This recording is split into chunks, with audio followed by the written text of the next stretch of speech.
welcome to our second Going Private. So I was stoked with the people that we came on for number one, which is talking about facilities, but we understand not everyone runs a facility, but we kind of run our own business. And that's the people I've got on board here, people that run their own businesses who've had experience both professionally and privately as well.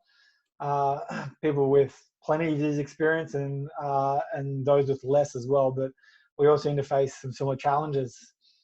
So we will go around and let everyone introduce themselves, or the guests introduce themselves. Otherwise, we'll be letting everyone introduce themselves for a while. We'll start over on my screen here with Klinton. If you can just tell us who you are, what you do, and a little bit about your experience, and also where you work now. G'day guys, Clint Hill here. Just 24 years industry veteran, I guess you can say. ASCA level 3 coach, double master's degree, firstly in human biomechanics and then secondly in strength and conditioning, because strength and conditioning masters didn't exist when I first got into the field. So I've worked in 5 different professional sports, ranging from rugby league, rugby union, rowing. I've also had the pleasure of now working with surfing and also across with Motorcycle New South Wales. I am now in the private field 90% of the time, I guess is the easiest way to term it. And most of my clients are individual athletes. I really enjoy the individual sports now and working more on a one-on-one basis. But I also spend a lot of time mentoring young S&Cs and business coaching. So I've got a fairly varied history and also clientele now. But it's a very unique way of ending up where I've ended up, but very enjoyable. And I hope I can provide the viewers and listeners today with some insight into how I ended up where I am. And again, thanks Kurt for having me on. And I'm really looking forward to hearing from the other guests, some of which I've not met before, and very excited to hear each of their stories. And unfortunately, sorry guys, my dog's whinging in the background. So sorry about that, but I'll hand it over back to you, Kurt. Cheers, mate. Oh, good.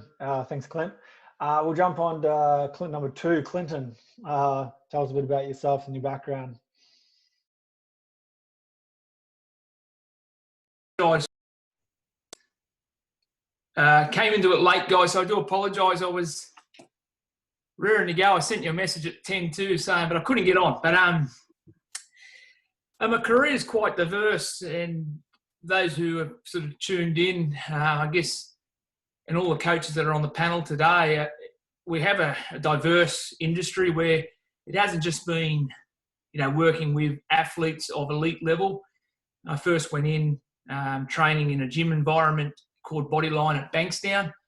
I was a 18-year-old teen who thought he knew everything, but quickly discovered between the first week, really, and the first 12 months I was there that I was, had a lot to learn. And I couldn't just use my athletic experience, being a rugby league player, rugby union player, quite competent at athletics. I couldn't just use that in my strength programming and training. So I had guys like Darren Burgess, Tim Rogers, to name a couple, who were working at Bodyline at the time at Bankstown. So I sort of sat under their wing for a year, just learning and just being a sponge, Kurt. And from there, it just opened up. I played at the Bulldogs up to 21s levels. It was President's Cup back then. And I got injured. And I really had lost the passion. So an opportunity arose to get involved with the Bulldogs sort of junior system. And I was sort of training at the time players who were of my calibre, players of my age group. So it was really much a quick learning experience, how to draw the line in the sand there and become more professional in my delivery to the guys that I actually called friends, blokes I played alongside. And all of a sudden I was sort of like their coach, and that was well respected. But from there, doors opened, and it seems like yesterday I'm 45 years of age, but like Clint Hill, 25 years in the industry, worked in 2 World Cups with Samoan Rugby League, won 4 nations, an Olympic campaign with the USA softball team in 2000, won the gold there with the women's team, and have been of those of highlights in the professional setting, I guess, with the Cronulla Sharks. But my heart lies in with junior development and working amongst, I guess, community sports and helping them develop. And so a lot of my private work has been involved in that over the last 20 years. And I really get an enjoyment out of it. I've heard Clint say enjoyment out of it, really passionate about seeing young girls and young boys grow into people of character off the sporting field, but also, hoping that they will be the best they can be on the sporting field. And, if I'm a part of that, then thankful for that and blessed to be doing that. So I'm working amongst NRL players, Super League players one-on-one, but mainly that junior development age, so 13 up to 18 at the moment. So, yeah, that's where I'm at. Love it. Had some pretty lucky people to be learning from back then as well. Oh, Darren's, as we know, Darren's at probably the top of the chart in athletic performance and monitoring loading, but he was just a personal trainer at the time, so, he hasn't changed. So it's awesome. It's great. We're going to move over on to T.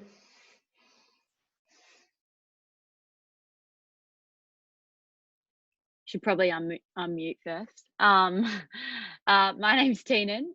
Just call me T for short. At the moment, I'm currently not working in the private sector. Before COVID came around, I resigned at my previous place of work, which was the Movement Standard, which is a new gym that's opened up in Milton in Brisbane.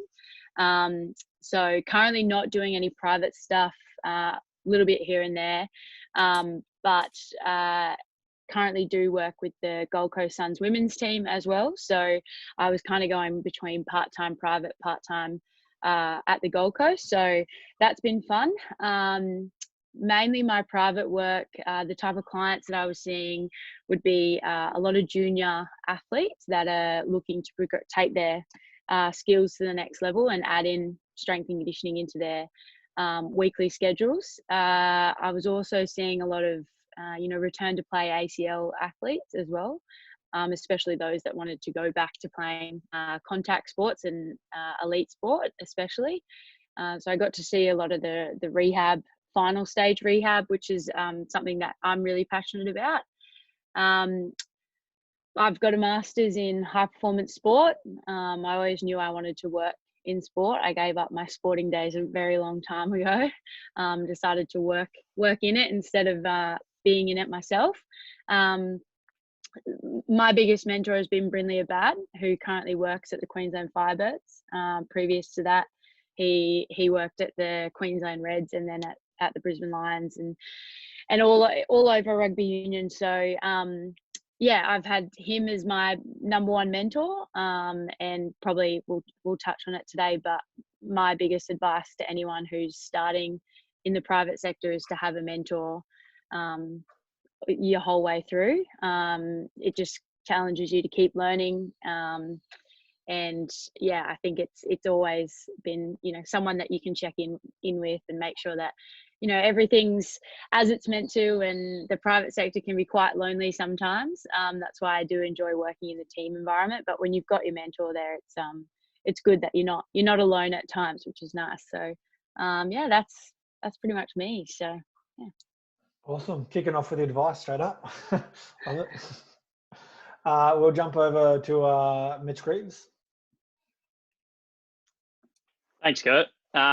Mate, thanks for having me. I'm like Clint, just looking forward to hearing what all the other coaches have to say. And it's funny, it's already brought a few together. I was just speaking to T a couple of days ago about one of her athletes that's down here at the moment doing a bit of training. So it's funny how it's such a small world. Look, like my background really is I've come from more of a clinical pathway. So I actually was, kind of in my second or third year of exercise science, not really any idea which way I wanted to go. Didn't have a great experience on one of my placements in elite sport. So kind of thought, fuck it, I'm just going to go down the clinical pathway and check out the rehab side of things because I quite enjoyed that. But I ended up taking a year off in between my undergrad and my master's to go and work just as a PT, because I knew I needed to upskill my prescription, all that sort of stuff. And it's funny, it ended up being one of the best business decisions I've ever made, because one, my boss was an absolute business freak. Like, he was probably too far down that channel. But I learnt a shitload that year, and then came back into my masters just much better prepared, and did a bit of traveling. The footy club that I was playing for at the time, the head coach had got rid of the trainer that was doing some stuff with the footy club the year before. Contacted me when I was overseas, and he's like, "Do you want to run it?" And so that was kind of my re-entry back into the sporting world. So it's funny how it all works like that. But now, currently, I'm at Melbourne Fitness and Performance in Melbourne. So I've been there since the start. We're about just over 3 years old now, which is cool. Just got another EP on board as well, so things are growing, even with Rona trying to slow us down. And then I spend 5 to 6 months of the year with the Carlton Football Club with the women's program, like T, in the performance department there. So 5 months is hectic between the gym and the footy club, and then the other 7 months is kind of just the private world. So that's me. And are you talking about Mike in regards to your boss that's a little too into it sometimes? Oh, no. He's almost the other way. No, just another PT studio. Mike's, okay, he's becoming more of a businessman day by day. yeah. He's a good guy. I met him when I did my masters back in 2012. So that's where we got in touch. So. Oh, mate, he's a ripper and has been one of my biggest mentors and friends across the journey. So yeah, absolutely, he's a good guy. Awesome to hear. Awesome. We'll jump over to Jordi.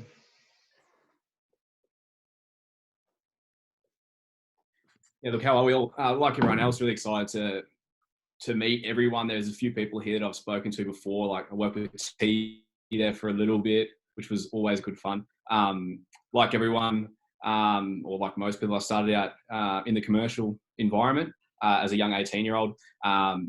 Literally, you live and you learn. That's been the journey so far. So I started there while I was studying at uni, doing a dual degree. So I did sports science and business management, because I've always found that the business sides interest me, and it's always going to be valuable regardless. In the back of my mind, I was always going to do the add on the year and do teaching.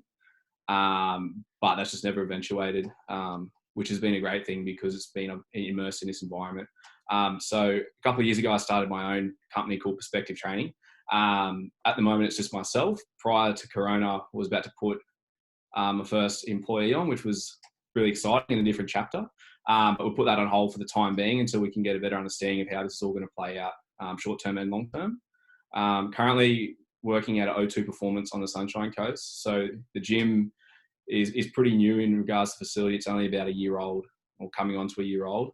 But personally, I think it's one of the best facilities in Australia, if not the best, from a commercial environment and standpoint.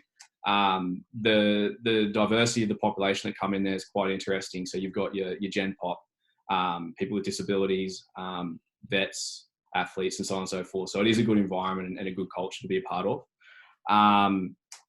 I dabbled in the team environment there for a little bit, working with more the junior team, so 16s, 18s, and 20s. Did enjoy it for the short period of time I was doing it, but working with individual athletes has definitely been a passion of mine because of that more one-on-one communication, and you really do become quite close with some of the people that you work with.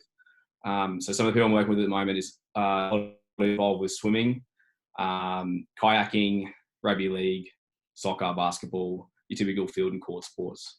So yeah, looking forward to hearing everyone's opinions and views on things. Awesome. Thanks, Jordi.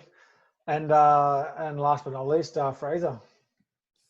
How we doing, team? I feel like I've got a little bit of imposter syndrome going on at the moment. Feeling a little bit sort of out of place here amongst all this high caliber coaches and whatnot. So my background has been quite varied. I've mainly focused on in the fitness realm and commercial fitness in that sense, and then working with general populations, as well as in the later years, I guess in the last year or two, been working with some youth athletes and so on through various sports, so rugby union, rugby league, basketball. But I've also spent time in the vocational education sector, actually teaching fitness students for their Set 3, 4 and Diploma of Fitness. And then even in my own sort of, I guess, private terms in that sense, been over to the USA to help Tia Toomey with the 2016 CrossFit Games hit out, and sort of been involved, say, before, during, and after that as well, on periods of time and on and off. And then last year, sort of helping with a local rugby team go on their rugby tour over to Argentina, which was quite an experience. So taking a team internationally as their sports trainer, assistant coach. So it was, but yeah, it's work at the moment is a little bit, I guess we can all appreciate what it's been like over the last 10 weeks. Working for home at the moment. I was making a big move down to Northeast Victoria, working in a gym down there for general pops as well as some S&C work. But that's sort of fallen through for the time being, until sort of everything gets back up on its feet down there. And so I'm just up in Brisbane at the moment, just waiting for things to get rolling. And then now we've got the okay to get started with the gym again and start doing some stuff from home. I've got a decent setup out the back there, which is good. And then hopefully see what that grows into. So, yeah. Nice, that's good. That's good. So any experience is experience. So saying you haven't had much experience, but you've already been overseas with a rugby team and then overseas with the CrossFit. So it's kind of hard to keep a track of what I have done because I feel like I've done a lot, but it's just it's quite sporadic in a sense. Like I've even consulted with rugby NRL teams with regards to their soft tissue self-management and so on, and instructing players how to essentially take care of themselves in that sense to take some load off their other soft tissue therapists. So there's been some high level stuff there, but a lot of it is based around that lower level sort of teenagers, etc., and developing them into at least better local athletes, and then hopefully they can then leverage off that to then take themselves further. Which is great. And I think that's the one thing that kind of unites us all, particularly in the private sector, is that we have such diverse experience. It's not like going, okay, here's your one little sport and you're going to deal with that. So having that diverse experience, I think, is one thing that unites us all a little bit. I think that's great. So definitely no imposter syndrome, Fraser. All right. So for anyone that doesn't know who I am, I'm just mainly running this, but I want to kind of run these sessions because there's so much around the private industry being a temporary solution, or people that think professional is the end game for everyone. So, but we have less than 1% of S&C coaches that work in the professional industry. So we need more education around what happens outside of that, particularly with the private sector. You may not run a facility, but by yourself, you are essentially a business. So as a coach, you are a business. So I want to kind of kick off questions, and we're going to start in the same order again. And this comes down to where you actually want to be compared to where you are now. Are you there? How far do you have to go? But the main question is, what is your goal or vision in what you're doing? So do you have an intention to get out of the private sector, stay in the private sector, or where do you see yourself in this industry? And we're going to start with Clint Hill with this one. Yeah, g'day. I guess, guys, the big part of this for me is I've done the professional, I've worked overseas, I've gone back into private, I've gone back into professional, and luckily for me, I've had not just the option, but I've also made sure that I've always kept, I guess my feelers out there for jobs that I've wanted to go for. Whether it's, and Clint, Hoare and I will talk about this a lot because we've both bounced in and out at certain times, and I won't, go too much into his story. I'll obviously just tell my own, but for me, I've always had a few private clients, and I've always kept that little finger on the pulse and that little touch point. And, it's how I ended up working with, the Olympic silver medal rowing team at the last Olympics. And for me, that was an individual touch point. That was a one person that started at, that I made sure that I always had that that on the side, not just for the financial side of things, but also for the enjoyment side of things and the giving back. So for me right now, I'm really enjoying the personal side of things and the private side of things. I'm enjoying the opportunity to make sure that I have both team sport and some private stuff happening. And my very simple piece of advice here is, if you would like to stay involved in both sides, make sure you keep touch points and regular contact with coaches. I've reached out and had a good chat today. There's the Shoot Shield is the Sydney Rugby Union competition, which I worked in for several years. And I reached out and had a good chat with one of the coaches there that I worked with. He was on another podcast, and I listened to that podcast yesterday. So I jumped on and just gave him a quick call and had a chat.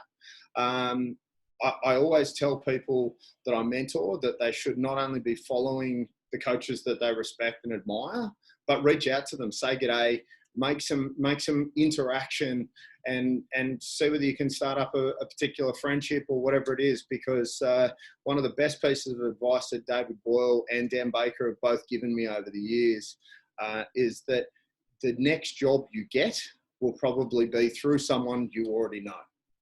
So that's my little touch point on that. But as I said, for me, private's away for me at the moment. I'm enjoying that. It means I get plenty of time off. It means I can be anywhere in the world I want and enjoy life. And obviously at the moment can't be anywhere in the world because we're all confined to our 4x4 square shoebox that we live in at the moment. But as COVID sort of begins to ease, we'll be able to change that and grow into whatever we wish. So that's my little bit for that, Kurt. Nice, that's good. And I think pretty much what you said about regarding Dan Baker and David Boyle, it's one of those things that I think Grant Jenkins summed up. It's not who you know, it's who knows you, which is a really good point to remember. And you seem to love the flexibility with private. Is that right? Yeah, mate. I've as you can probably see, my dog's jumping up on me in the process of having this discussion. You know, my office is my kitchen table, where as I showed you prior to the call, I overlook Maroubra Beach. The private world is certainly nice and flexible. It gives you the abilities you want to take. But in saying that, I only got here because of the stuff that I did in the professional sector for many, many years.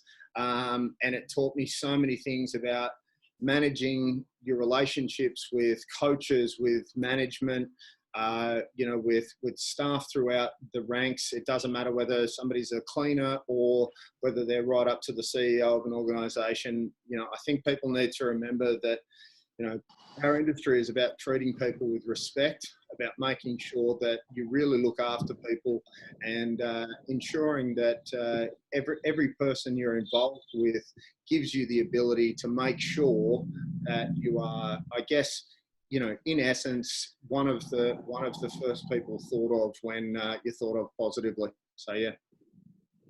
Brilliant. We'll jump over to Klinton. So your goals, visions, where you see yourself? Yeah, I almost forgot the question because he exceptional, old Clint Hill. He can, in that 5 minutes, we may as well just wrap up. That was brilliant. I'm a bit like Clint. I'm 45 years of age, a little bit different. I've got 4 children and in my second marriage. So for me, the flexibility of being in the private industry at the moment has been awesome, and just different circumstances that have jumped up in the last 5 years, the last half a decade, which, I wouldn't want to put upon anyone in terms of grief and just life's difficulties, adversities. If I was working in a professional environment full time in that period, I would have had to walk away anyway because it was taking too much energy away emotionally. So I was fortunate at the time. I was working for Canberra Raiders, but working with the Mounties or Mount Pritchard in the State Cup system. So I was only part-time looking after all the Sydney-based Raiders players, contracted players. So I was able to step away from that role at that time. But, Yeah, it allows you to have flexibility being in the private sector. It does have its headaches, of course. You've got to be a bit more inclined. I think it might have been Jordi who spoke about having a marketing or business degree. I think with the private sector, you need to really be a salesman as well. And I'm very poor at that. It's one area that I'm very weak at. But one thing I am very strong at is rapport and relationships. And I think the key in the private sector, as much as it is in the professional environment, is your relationships. And Clint Hill spoke about that. You don't want to burn bridges. Now, there's many bridges that I want to burn down, but you need to keep the pathway open. If you have your heart, your dreams, your goals set on being involved in a professional environment, you need to be able to have that ability to communicate and keep doors open. And I think most of my roles of the last, I guess, well, even when I was the head of performance for the NRL referees, I was there for 9 years. But I got that job having been tipped into it. Someone spoke about me, and I think Boyley was the same this year. Got the job there now. He was tipped into it. So someone that knew that it was available has put his name forward, and the NRL got in contact with him, I believe. And that was the same as myself, 12 years ago. So my roles have grown through that relationship building with my athletes. Give an example there. Just, I think I've never really had my eyes and hearts and desires to be set in professional environments. I think it just found me. And I've just been able to work in those environments and make them work for me, if that answers your question, Kurt. But just the other day, I got a phone call from someone in Tonga, of all places, and just to see if my intentions going forward to be involved in, I think it's the University Games in 2021 in England. Now, how they got my name was through a player who I strength and conditioning coached in the Cronulla Sharks in 2014. So 6 years later, my name's popped up. So you just never know. You don't want to burn bridges. You want to build relationships. And to answer your question in short, what my goals are, I'm a people person. I'm not really professional focused, and that doesn't drive me. It's not a hook. It's not an anchor for me. If the door opens to go back in the professional environment, awesome. I'll grab it with both hands. If it fits with my current lifestyle, my current family position. But if I see the private sector being more beneficial and I guess more of a favourable for my family, then I'd take that avenue. So you just, as you go through your career, you weigh things up. I think as you get older, you do get wiser. As I said, I was 18, thought I knew everything. But now stepping back, I go, okay, I think we all would wish we knew what we know now back 10 years ago. Hindsight's a magical thing. And I think you touched on something important there, and which I see a lot of coaches miss is actually accepting things that fit what works for you, not just accepting it because of a perception that someone else has put there. So like I had the opportunity to enter the Storm system a few years ago, and I turned that down, and it was one of the best decisions I made. So it's got to fit your life, and a lot of people just grab everything and try and manage it. That's pretty tough. Well, I think, just to finish, I think we wear so many hats. And if you're working in an environment where you're private and you're working with, say, this morning I worked with 9 to 12-year-old kids, and the next hour I had 14 to 16-year-old kids, and then I went and worked with one of Australia's richest men. It is a whole diverse relationship and way we communicate, and that's the same as, you guys. You'll be doing things differently, and I think it's just got to fit you. At the moment, that fits for me, so I'm going to wear that cap. Love it. Alrighty, jump on to tea. All right. I'll keep mine short and sweet, but obviously being fresh age of 27, I've been able to do a lot and not have a lot of it have consequences on my family, because all I had was time, which was great. And whilst I was living at home with mum, I could afford to not have a secondary job or actually enter the private sector as late as I did. I guess I wasn't a fan of the private sector when I first started. I was a little bit I guess, unsure about the remuneration and the uncertainty, and that I guess you have to be your own salesman. And like Clint just said, like, I was able to quickly overcome that in the private sector just because I was able to make that rapport and that friendship with the clients that I had. And then that just broadened every time that I finished a session with a client. You know, they went and told a friend who told a friend who told a friend, and, you know, and then they came in next week, and then they signed up for 6 weeks or whatever it might be. And then, you know, you just build relationships upon relationships upon relationships. I guess it was really lucky for me. When I first started, I was under Brindley About at Queensland Firebirds, and I was able to intern under him for a year, and then gradually got my position in sport. But I've worked predominantly with female sports, so how that helped me in the private sector is that I was kind of an expert in female sports. So I was lucky enough to train Ali Brigginshaw, who plays for the Australian NRL team, captain the Broncos. So I was able to train her one-on-one. She seeked me out as a female expert coach, S&C coach. So I worked with her for a little bit. I'm also training an Australian karate athlete at the moment as well. So you get to work with pretty special people, you know, which opens your network up even more.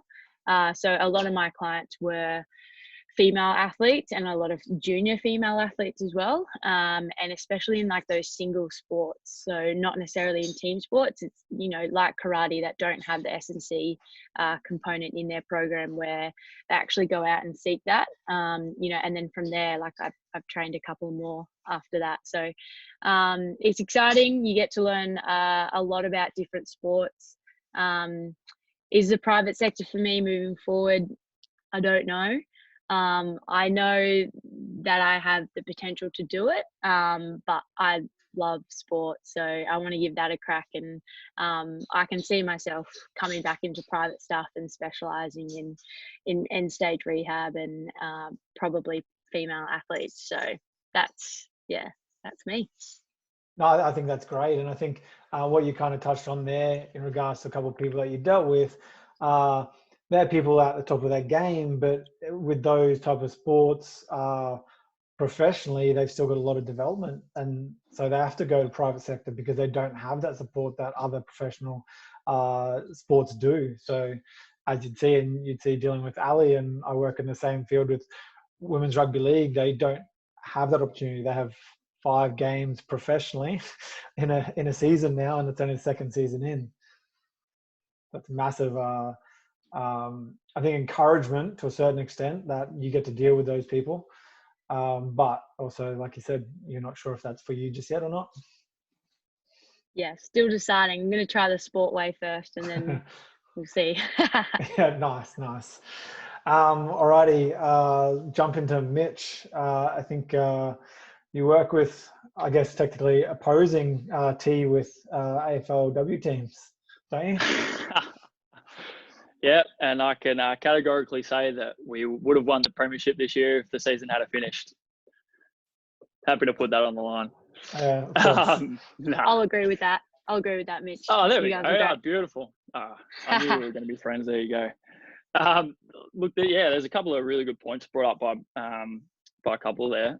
Like T bringing up that kind of like negative cloud that kind of surrounds the private industry when you are coming out of an undergrad or a master's or whatever it may be, like, because you don't know and you haven't really had the experience in there yet, you do kind of think of, you know, the big rent systems at your Globo gyms or people ripping you off or all that sort of stuff. So and that was exactly the same for me. So I was just lucky that again, through a bridge, through a connection, there was a little PT studio that offered like a little, not an internship, but hey, we'll employ you to run some group stuff and see where it leads. So, and that just ended up being a percentage-based system. It was my kind of platform or stepping stone to bigger things. So, like, I think that's a really good point, T, and something that I think when you are going through an undergrad, it would be nice if, and maybe some do, but it'd be nice if, you know, people gave a bit of a better overview of what is available out there and what you can create. So, and then, the other point from you, Klinton, in terms of bridges and not burning them. they are just a stepping stone to other things. Sometimes bigger and better, sometimes a sideways step. But it was exactly the same for me in terms of Mike being a previous lecturer at undergrad level. Just a random phone conversation about him opening up a facility later on, and would I want to be a part of that? So going back to your question, Kurt, in terms of where I'm going, who knows, mate? I really like the answers from both Clint and Klinton in terms of like stepping in, stepping out. I think that's going to be more of a viable option moving forward. Whether it's due to lack of funding at the professional level for some things, or whatever happens after this whole Rona mess clears up. I'm really enjoying the mix at the moment in terms of working both in the private and kind of like elite, sub-elite. So yeah, it's a question mark for me. We'll see where it goes. Yeah, it seems to be a pretty common theme, like I mentioned earlier as well, and like T's already mentioned, yourself mentioned as well, is the identification of those kind of pathways. That in private, there doesn't seem to be a pathway per se. Yeah, exactly right. And there are so many pathways. Like T said, you can specialize, you can become an expert generalist. Like once you kind of get your name out there and the word of mouth accumulates, well, it just kind of keeps flooding back. And then you probably get to the point where, Jordi got, where he's looking to employ someone else because word of mouth has spread so much. So, yeah. Yeah, absolutely. Alrighty, then whilst we mentioned Jordi, you're up. Never find the unmute button. Yeah, so I mean, like everyone touched on, this is probably the first time I've actually been happy where I'm at. I think we always talk about how we want to go or where we want to go, and this is the first time I've actually sat back, especially with Corona. Had a bit of time to reflect and go, it actually isn't too bad what I'm currently doing. I'm actually really, really enjoying it. Like Clint said, the networking that comes through where we are at the moment, the Sports Hub. Port Adelaide, Carlton, GWS. So obviously attached to those teams are coaches that we all know and highly respect. So just be able to meet them, whether it's a quick 2 sentences or whether, for example, with the Raiders, we spent 4 or 5 days with them learning some of their systems and how they structure their programs, their days, phases of pre-season, et cetera, like that. So the opportunity to even be surrounded by those people, even on a short-term basis, is exciting. And then the people that come through the doors here on a long-term basis too is really exciting. I do have quite a passion for the business side of things. So for example, like the 2 people that run the Sports Hub, they're highly regarded in the business world, especially on the coast, Southeast Queensland. So even just be able to see into some of their conversations when they talk about business is quite eye-opening, and really shows again that you really don't know as much as what you think. And like for us, we seem to get along really well. We've connected quite well. The GM that runs the Sports Hub, Kevin Cook. So outside of coaching, I've really enjoyed organising events and hosting events with teams, with other coaches as well. And something we're looking at running is talent ID camps for scouts, simply because we're lucky enough to have facilities to do it, where a lot of people don't. And to be able to embrace the fantastic stuff we do have here, I think is very important. And then another thing we've actually looking at doing too is actually venturing down the world of player management. With some of the people that come through these doors, we understand that they're at the top of their game. For example, Ryan Williams, who you look at his Instagram, for example, he's got over 1 million followers. Twitter, the same deal. But he doesn't have any structure in his life in regards to sponsorships, endorsements, or anything like that. He does it all for his own back. So things like that outside of actual coaching is sort of what keeps me interested in the private industry.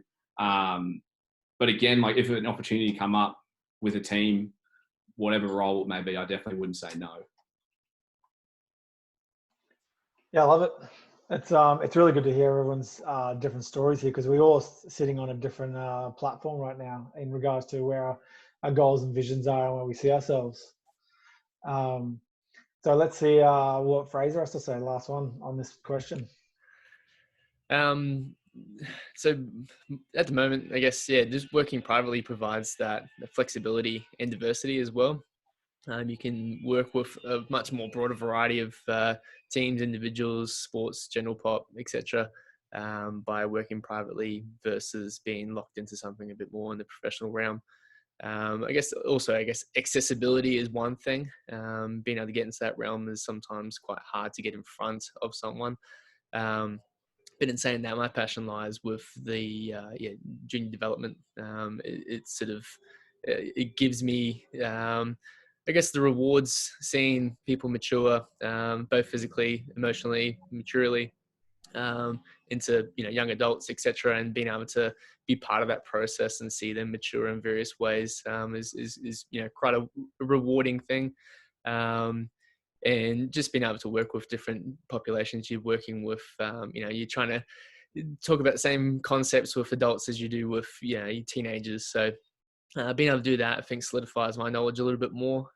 Being able to speak in both layman's terms and also very specific terms with different professionals, it keeps me on my toes.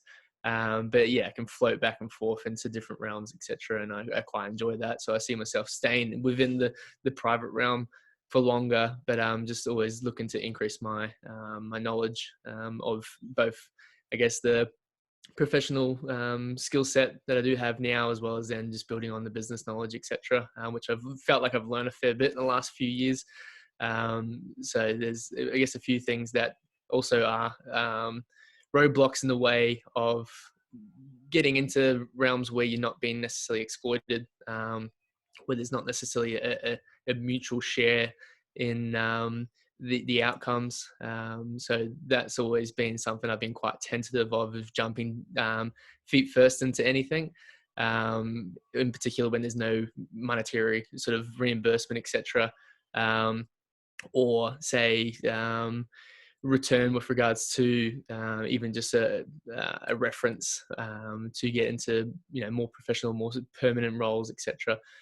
So I think that's one of the drawbacks, especially if I'm 29, I don't look it. I've got 2 kids and a wife, and so sort of everything now is pretty much based on what I can earn in the time that I have, as well as making sure I've got a good work-life balance. And again, private industry sort of works better for me in that sense. Nice. It's good to see the similar themes that come across everyone here, despite so many different backgrounds and where we see ourselves. What we've kind of mentioned is sales seems to be a big part of this, and we've all mentioned that briefly in one way or another.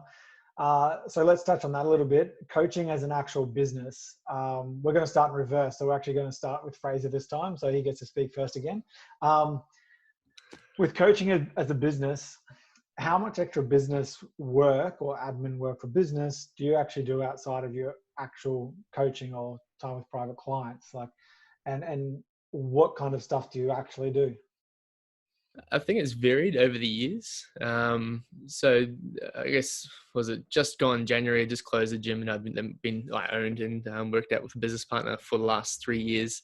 It sort of got to the point where we needed to throw money at it. We just didn't have money to throw at it, and it sort of came before COVID-19. So it kind of, in a way, worked out quite well in the time that we did close. But we had different roles. So my business partner, he took over most of the business administration, whereas I did a lot of the operational management, so service delivery. So the last few years, there hasn't been a lot apart from interactions with people and sort of, I guess, being that point of reference for them to then, I guess, keep them engaged, keep them, going along and help them deal with injuries and other things that sort of popped up, etc. But then, you got your actual programming and load management, etc. So I guess there's that aspect, and then there's paperwork wise. Fortunately, that my old wife likes to look at numbers, so she takes care of that mostly for me. So to be honest, I think what I do is enough, but it's probably at the same time not a great deal, and there probably is more that I could do. But I'm a little bit, again, I guess, happy with where I am, so that complacency sort of building where I don't feel like I want to push further, even though at times I get that little bit of motivation to try and drive more. So therefore, at that point, you then find yourself, doing a bit more administration, trying to set up those systems and thinking about, how your business wants to look and feel like to then suit your needs, etc. So it's varied over the last few years, and even working in the TAFE system, that was administration to your eyeballs. So there's been various levels and experiences with all that. So you're just outsourcing well. Yeah, I'm just fortunate with the people I'm surrounding. I guess it's the same with any general network. I've always tried to, in particular in business, work with people that complement my skill set. I've never been good at business per se, but I've been fortunate enough to work with people that are, or those that are very good talkers. So they sell me versus me having to sell myself. Which definitely helps as well. So I'm not necessarily a very forthcoming person, but the business that I have got is because of the work I have done.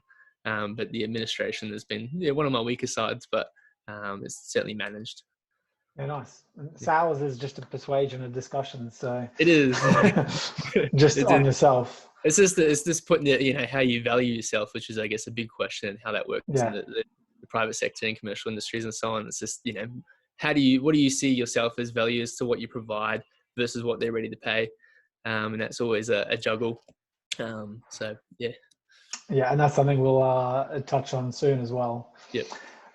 So Jordi, you mentioned the business aspect is a big driving aspect for your goals.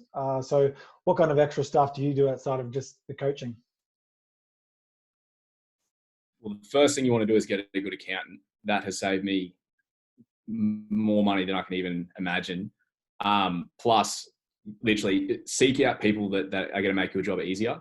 She's absolutely fantastic for me. Honestly, I'd be lost without her half the time. She tells me what to buy when I need to buy, what not to buy, when I'm doing silly things, when I'm doing good things.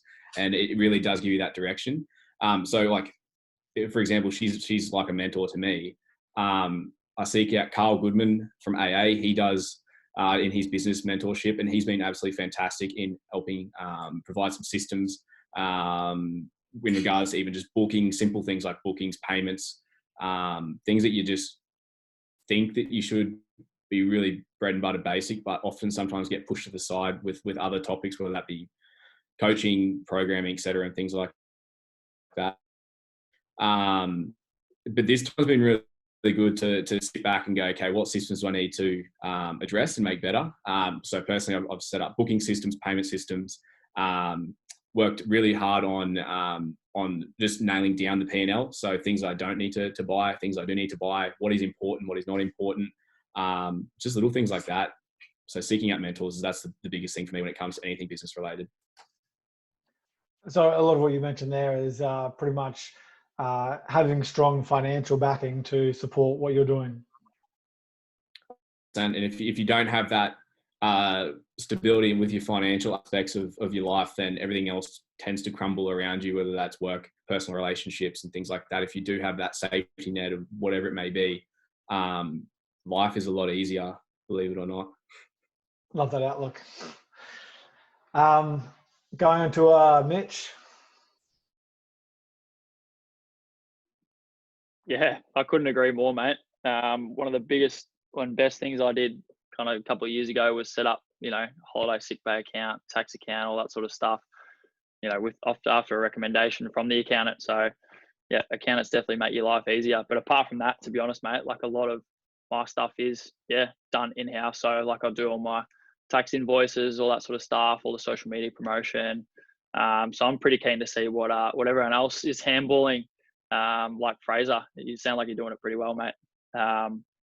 But yeah, like I think, the biggest thing outside of actual coaching is, one, your own systems development. So setting aside time to go over that stuff, not just programming, but also the programs that you're running. So for instance, I head up the rehab side of things here at MFP. So growing both the one-on-one side of things, relationships with physiotherapists, osteopaths, all that sort of stuff, along with our semi-private groups and all that sort of stuff. And that's only going to grow now that we've brought another EP on board and trying to integrate him into those systems as well, which is really exciting.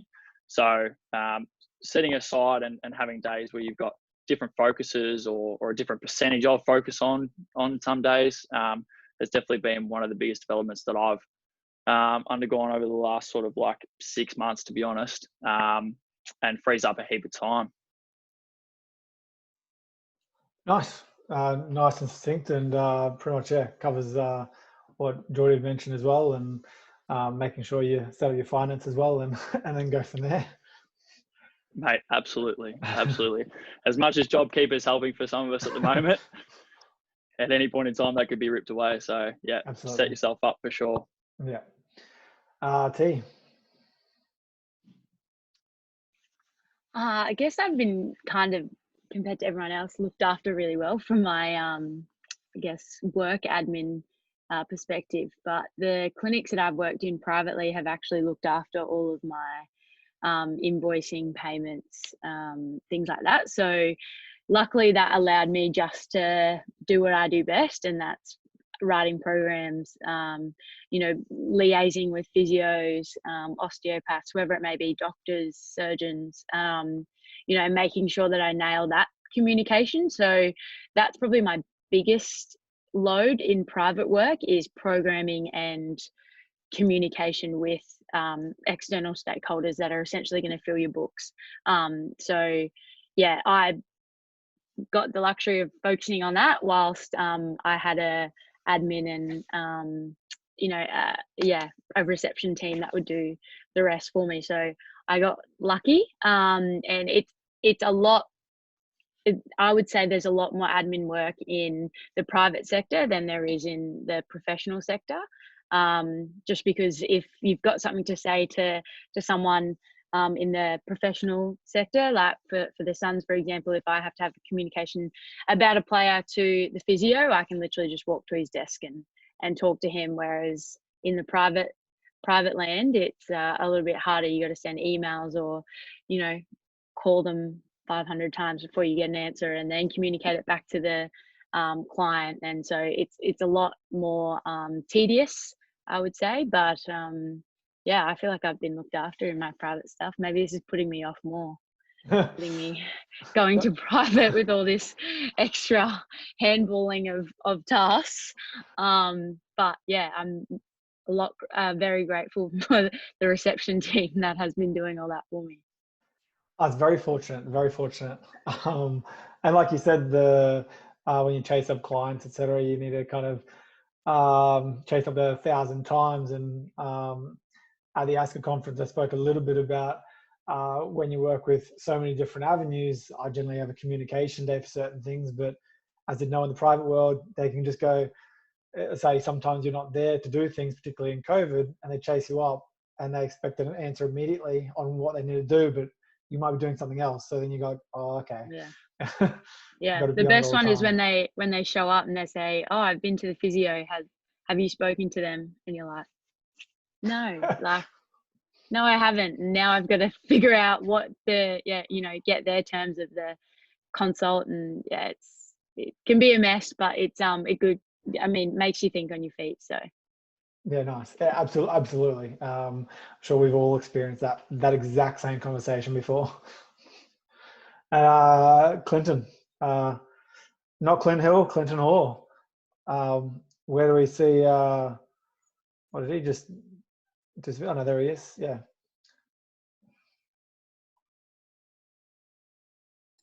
I'm back. Sorry about that. No, Sydney. We don't get Wi-Fi down in Sydney. Hey, they're all good responses, guys. I think for me, like as I said, I'm not a marketing guru. I'm not certainly one who loves advertising myself. I'd never blow my own trumpet. It's probably been a big mistake I've made. If you're looking at one mistake I've made in this industry, I've never blown my own trumpet. I've seen a lot of people do it, and it's got them the positions that they're at, and they might not have the expertise or they might not have the actual experience, but for somehow they've blown their own trumpet and got that there. But that's a different story. But marketing wise, I think for me, and someone else mentioned it just before as well, but it's all about that rapport. I mentioned that last time, relationships. And although we got Instagram and Facebook, and I've had websites in the past, I've owned 2 facilities. The biggest advertisement I've ever been able to call upon is the referral or the word of mouth. And that's where my growth of my industries, my businesses have been. But I'm also a realist. I can't be everything to everyone. I've just got to be specialised in what I do and do that really well.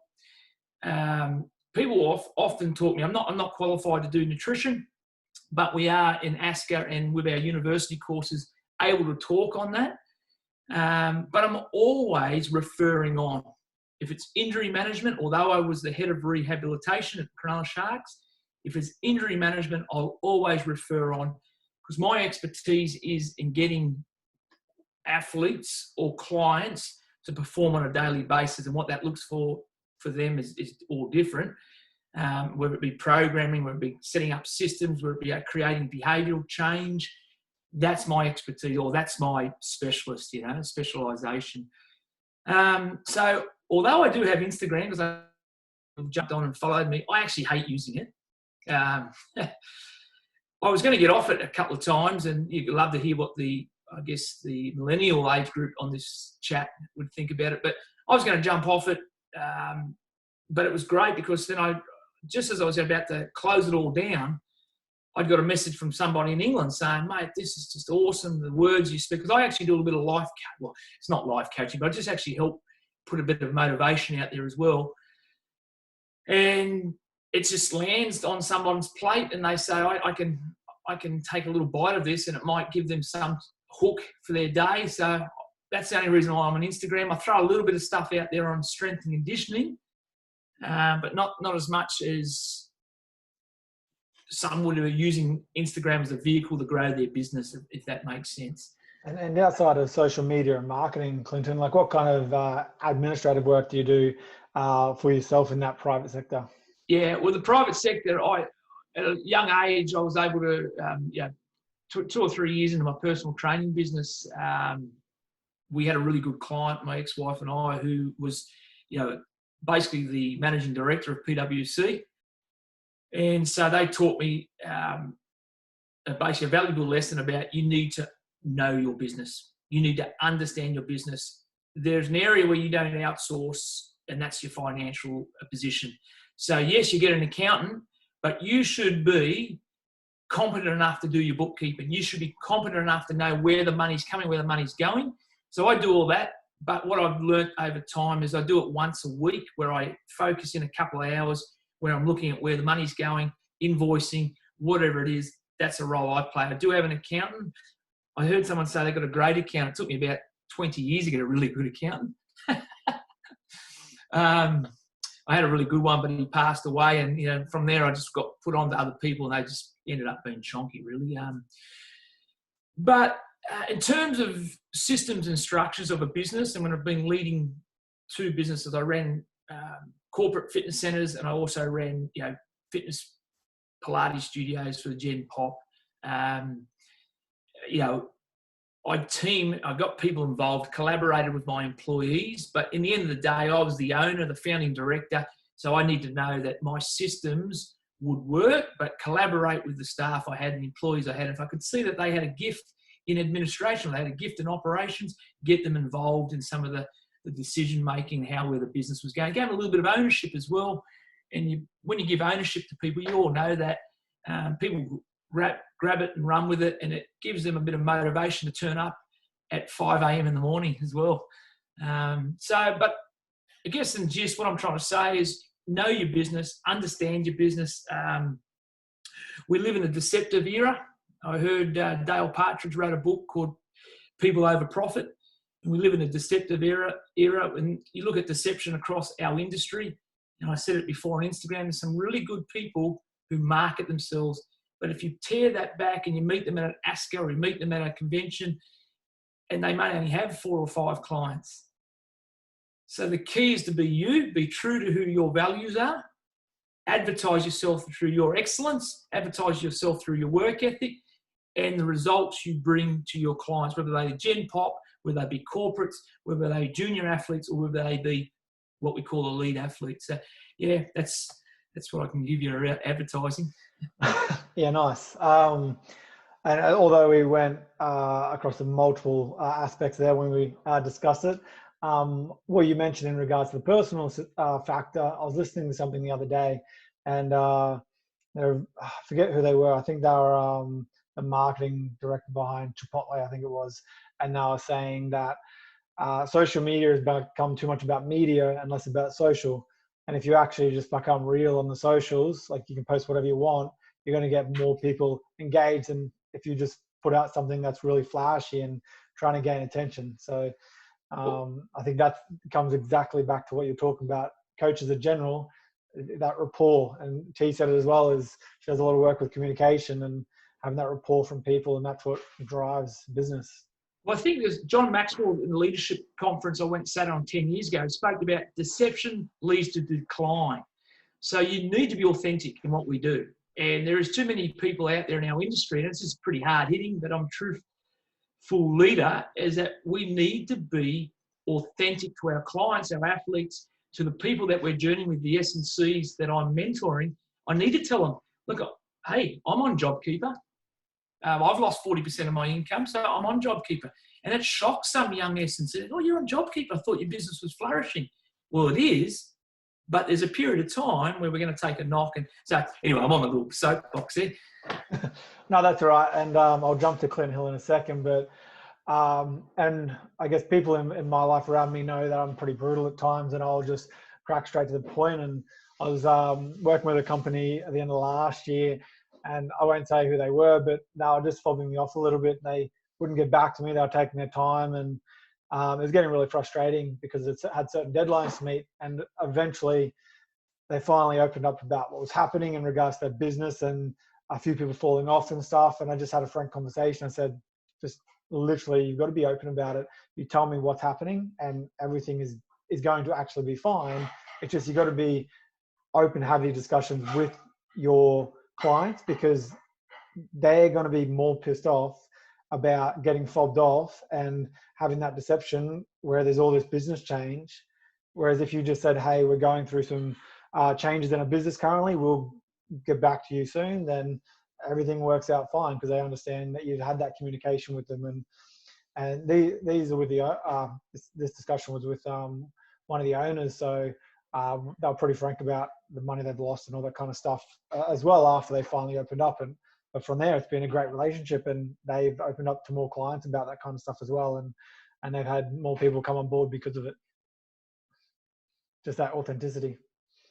But anyway, back onto a point. Sorry, Clint Hill. What kind of stuff do you do administratively? How much extra is it on top of your coaching? Yeah, look, I guess I have a huge administrative role now, partly because a lot of my clients are online.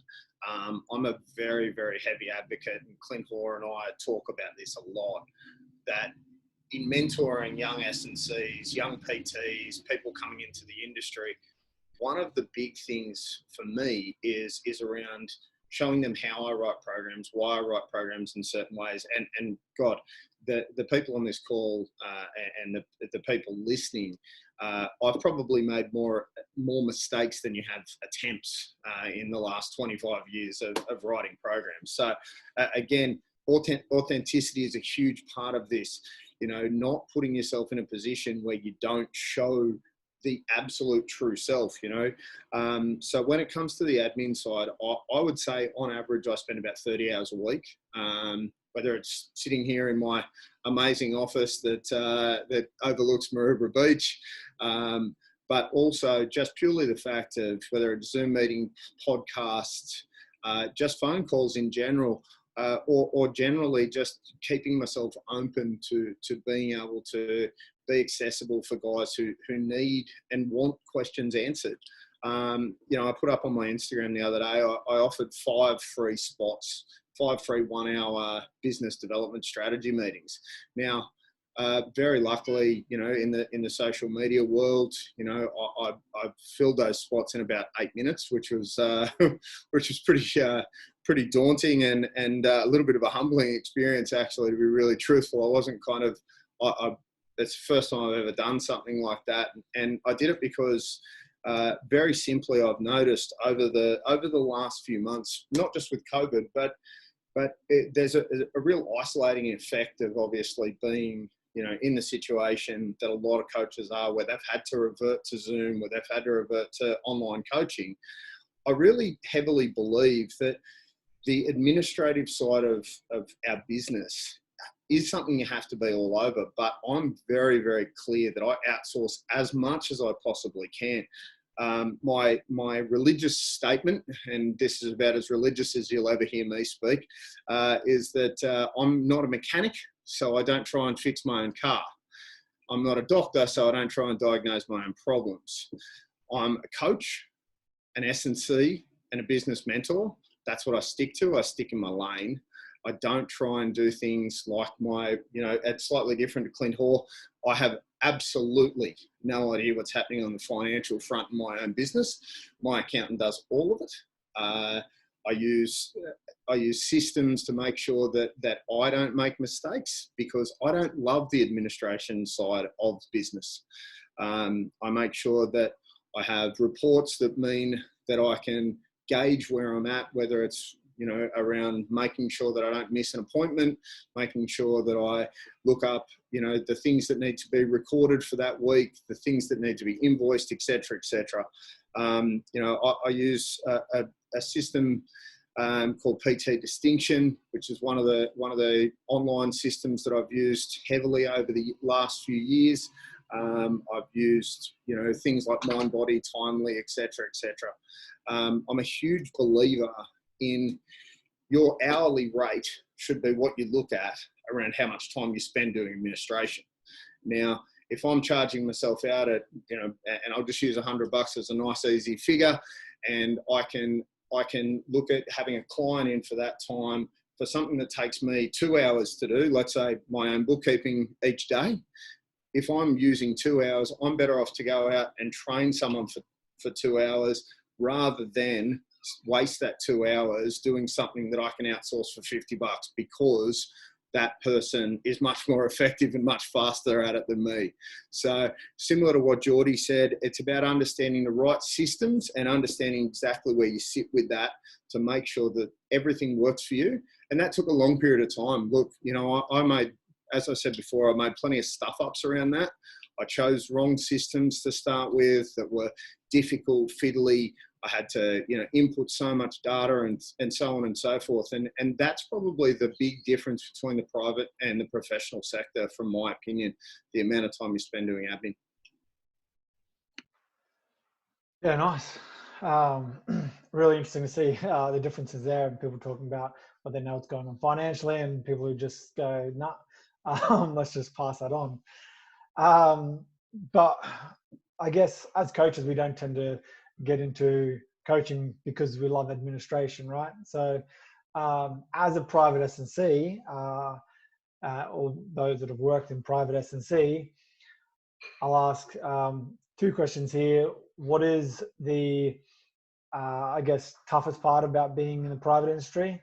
And what is the best part about being in the private industry? So 2 questions, and we're going to start back at Fraser. Ooh. Best part? Oh, that's a hard one. The hardest part, would be just managing the business and the business growth. It's quite easy to do what we do, and that's where our passion lies.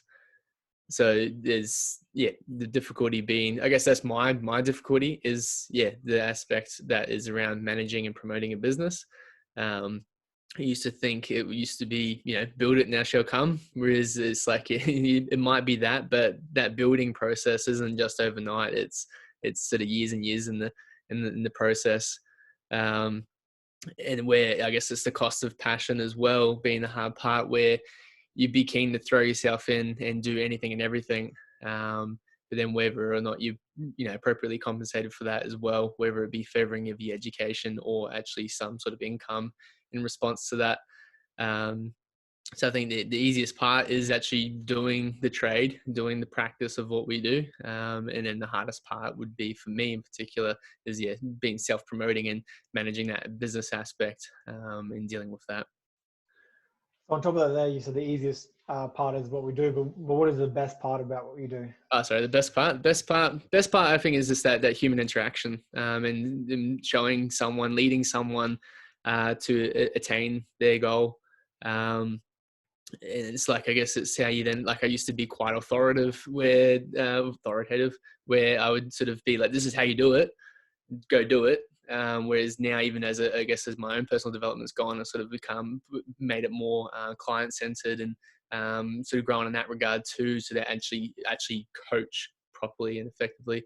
So I think the best part is that human interaction and that sort of mutual growth that you gain from it. Nice, yeah, absolutely. Like we've all mentioned already, we use the word reward that we get from it. So, I think you touched on something important there and what we get from that. And I think that's probably why we all do it. But we'll keep on going with everyone else and see what they think. So, Jordi. The worst part is the flexibility, and the best part's the flexibility. Like the worst part is that you get stuck. You come home 10 o'clock at night and you still got work to do, or it's the weekend and you still got something to do, or there's something always in the back of your mind. Because you do everything yourself, or unless you've outsourced some of those responsibilities. So, like at the moment, I'm redoing my website. I'm uploading videos to YouTube. I'm trying to engineer my own podcast. Like it's 101 things going on at once. Plus, you're actually coaching, which you can't forget, and that's why we do it. But like I said, in the absolute opposite, it's exactly why I enjoy the private industry. Is I can do all that other stuff as well. There really is, like, if you really wanted to nail every minute of the day, there's something you could be doing. Working on your business, or working on yourself, or serving the people you're working with, or the athletes that you work with. So yeah, honestly, that's short and sharp, but that's how I think about it. Nice. Yeah, I actually absolutely love that answer, because that resonates with me quite strongly. Is the flexibility is fantastic, but the flexibility is frustrating at times. So, because you're stuck to those deadlines at all times when you're dealing with somebody else's goals.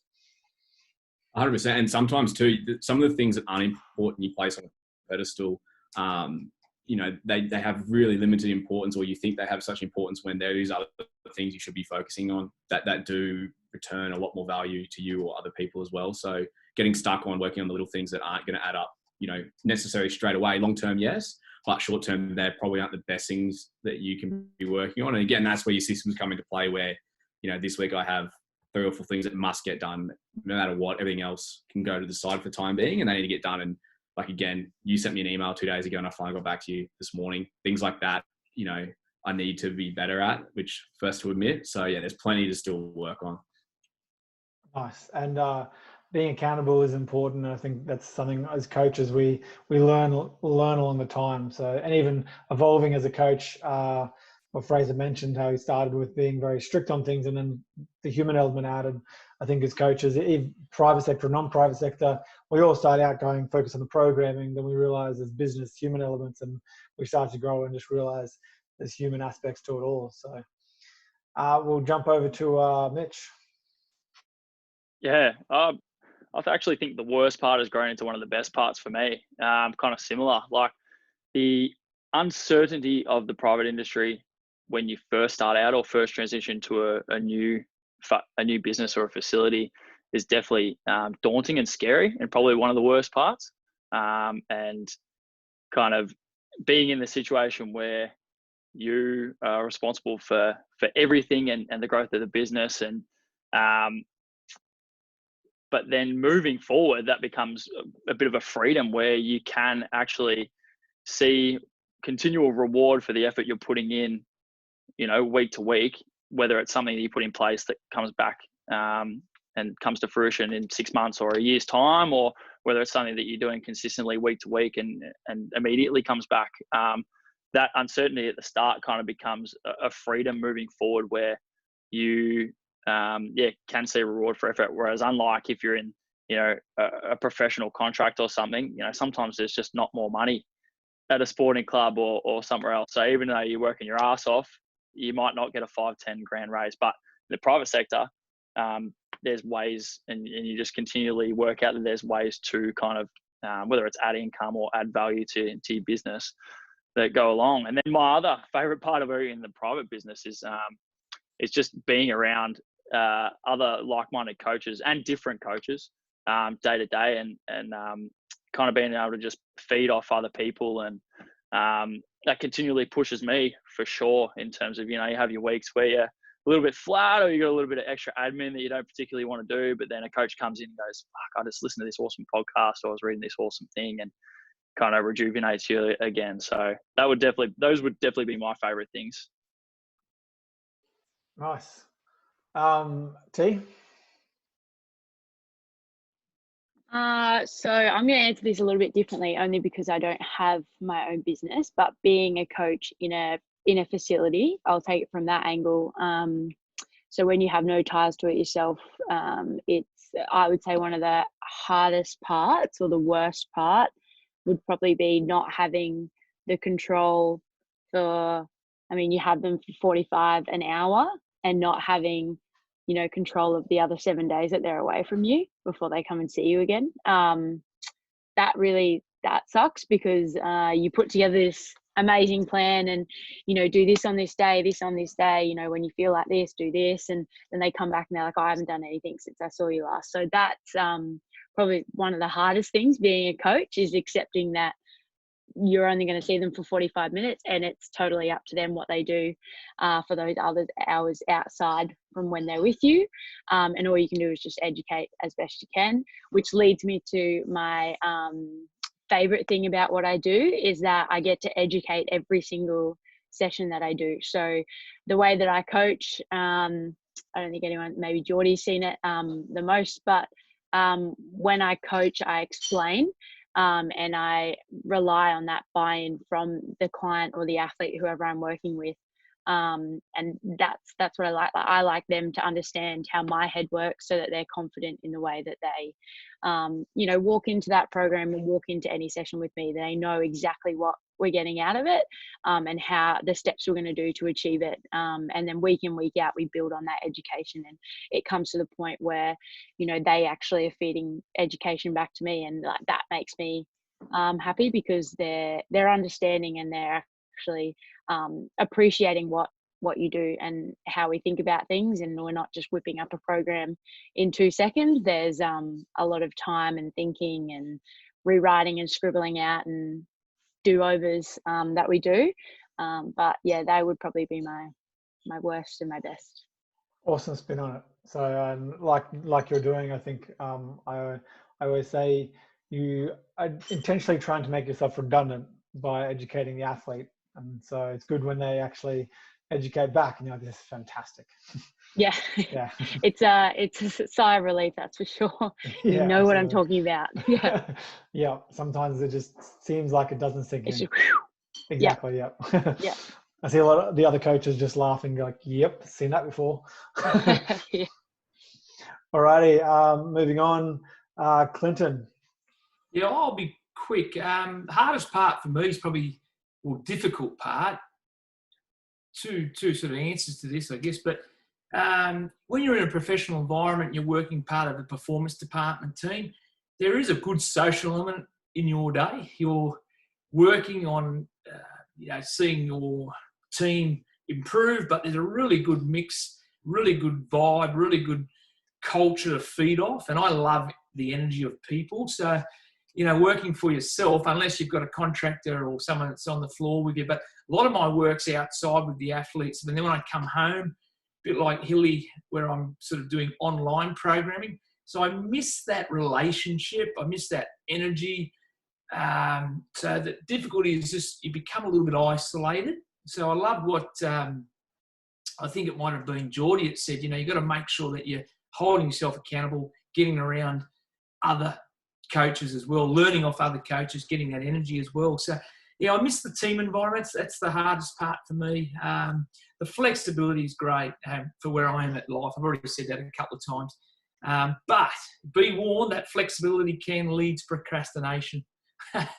And it's pretty easy. You go, okay, I run my own business. I'm my own boss. There's an autonomy to it, but you've still got deadlines and you've still got things that you've got to work on. And I've consulted to a rugby league team up in North Queensland this year, but obviously the competition's now closed. But I had deadlines for them to meet.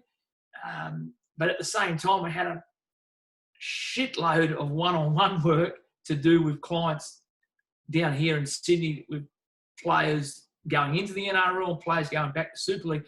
And I sort of think, I'll procrastinate on that stuff for the team up there. So you've got to just make sure you're organised. So flexibility is good. I love that. Like Clint, I live on the beachside suburbs, so I can head down to the beach and have a swim and do that, enjoy that, get some mental health. But yeah, it can also lead to procrastination. So yeah, good, nice. And I found that myself in the past as well, when you kind of start to run your own business and you get that flexibility a little bit, and then you're going, I've got all this extra time to do stuff. And really, you should be doing other stuff within your own business as a coach. So, Clint. Yeah, I guess, look, I mean, I'll give you a couple here. And thanks to all the other coaches, I've probably stolen 80% of your material here, and I'll just sum it up in a nice, wonderful piece and pass it all off as my own. Thanks very much to you guys for that one. But I guess, look, from a best case scenario, some of the things that I've loved over the years. Obviously, I was 2005. I was lucky enough to be part of the strength and conditioning team to win the NRL Grand Final with West Tigers, with Dave Boyle and a few others and whatever not. There was some amazing times there. So the achievements, silver medal with the Olympic rowers. But honestly, I think the big part of it for me is being able to educate young coaches. I said it before and I'll say it 100 times again, the number of mistakes that I have made, I hope I can pass on to younger coaches to not make those same things. I called myself an expert about 3 years into being a strength and conditioning coach. And if I could go back and headbutt that kid so hard, I would. I said to Clint Hoare, we took a study tour. Clint did a study tour for the ASCA and thankfully, asked me to come along. Now, for those who don't know, Clint and I did our level 3 together, and Clint, correct me if I'm wrong here, but I think that was 2012, 2010, somewhere around there that we did that together. So the relationship that he and I have had the opportunity to build, I've worked in 4 different sports since then, rugby union, rugby league, et cetera, et cetera. So the accountability that I have been able to have through other mentors, and now I'm mentoring others and making sure they're accountable to me, has been huge. And guys, just for anyone who hasn't read the book Conscious Coaching by Brett Bartholomew, Tiernan touched on this earlier. She just said something about her coaching style. My coaching style has changed so much. One of my first ever roles was with West Harbour Rugby Union, and if anyone on the call knows either of the current Wallaby props, Alan Alatoa and Scott Seo, they were both in my first ever junior team. Now, some of the things that I said to those young blokes back in those days, mate, as I said before, I'd love to headbutt myself for what I said and the way I screamed at young people and the way I did things. I was a very different, I was an angry little white boy at that point in time, and now, even though I have no hair, I'm no skinhead in any way, shape or form. So I just want everyone to realise that as a young coach, you say and do things to try and assert authority. And I wish I could go back and change those. So they're some of the worst parts, that I've probably done some things that I would love to take back. I've done some things that have turned me into the coach I am today. So the best and worst sort of linked together. But I guess the one that yanks my chain these days is certainly the fact that, I see coaches, and they may not even be ASCA qualified. They may not even be Cert 3, Cert 4 PT qualified. But some of the things that I see, social media influencers coming out with and so on and so forth is probably the worst thing about our industry. And everyone that I mentor, I am very adamant about the way they use their social media for authenticity. There's something really interesting that I've noticed over the last 5 years especially. I'm sure everyone who's on the panel today will have seen this. we have this very simple philosophy that our social media must be exciting and controversial and, always, pumping out amazing content. Well, strangely enough, the most number of likes I've ever gotten on a photo was a totally personal thing that had nothing to do with anything but my own personal life. Except if I put my dog up, then I get another couple of hundred likes. So it's very simple for me to remember the fact that we're all human, okay? And I guess with the controversy that's going on in the world today, I'd like everyone to remember that, we're all part of the human race. Race, colour, creed, and religious views shouldn't matter. I hope that, I guess, I'll throw another piece of interesting information in. I've got a controversial term that I use all the time, and I think that every S&C should become a PT before they go into the world of S&C. And that's because, as everyone on this call has probably said, selling yourself is one of the hardest things to do. You almost have no choice but to do it in the PT realm. So you actually learn some of the shit skills rather than having to go down that path. Now, look, I don't believe that everyone should actually have to do it, but I just mean in the sense there's a real skill set that comes out of that PT world that most others don't get unless you've thrown yourself into that area. So if you never go down the world of PT or private S&C coaching, I want you to remember that there are a whole bunch of books out there that you can, go down the path of, right down to things like the 1 Minute Salesman and things like that. Just get a real understanding of what your sales technique should be. Clint, Hoare and I talk about it all the time. Referral is God, and making sure you portray the best possible image in the industry as you can, authenticity, and making sure that's the case. So lots of bests and worsts in there, guys, and I hope I gave a solid overview of what everyone had sort of spoken about. It's a decent overview from everyone, and a little bit of wisdom imparted by yourself. One thing I think that is quite important for us to remember is that we shouldn't try and be like other S&C coaches. We should be ourselves. I've been caught in that in the past. I swear every coach has at some point where they're trying to reach a different type of level from where they're actually at. And I don't mean by goals, but I mean you're trying to be as good as another S&C for what they're doing. You're trying to achieve what this other person's doing, and it doesn't mean it's just an S&C either, but we tend to lose our own focus if we concentrate on others too much, and focusing on ourselves is the most important aspect. If you focus on yourself, you grow. Focus on everyone else, you don't go anywhere. So it's quite important. Can I just jump in and say one more thing there? And sorry to jump in, but somebody touched on this earlier about being a mentor, but also having mentors. I think it's really important to have two different types of mentors. There should be a non-paid mentor who you sit down, have a coffee with, shoot the shit with, really go through everything. But I'm a massive believer in paying mentors. If you think you're worth $100 an hour, then why someone that you want to sit down and speak to, why wouldn't you pay them $100 an hour?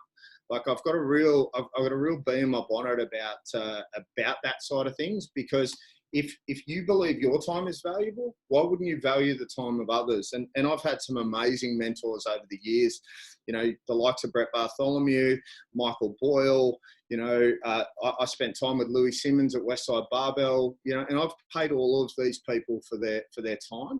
And I believe that's a reflection of the guys who I was mentored from early in the piece: Chiriako Mesha, Dave Boyle, Dan Baker, the gurus of Australian, Doc Hath, all of these guys that I was really, really fortunate to be, included with, Suki Hobson and people like this. I really strongly believe you've got to look back and get the brilliance and the wisdom of these people that have really put the time under the bar, so to speak, and the time with their head down in books, and understand the industry and what we can create if we all work together and look truthfully at our role.